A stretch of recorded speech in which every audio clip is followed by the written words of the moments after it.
যারা নামাজ পড়েন না তাদের জন্য রাসূলের একটা হাদিস শোনাচ্ছি।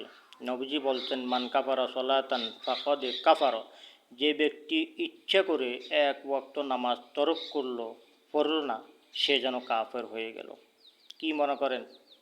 আর আমার দৃষ্টিতে আমি মনে করি যে নামাজ পড়ে না সে মানুষ না, সে মানুষের বাচ্চা না।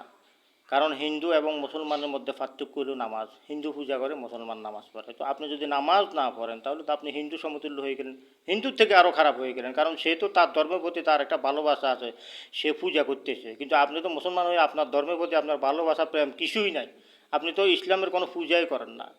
অতএব নামাজ যদি আপনি না পড়েন আপনার ঈমান থাকলো না।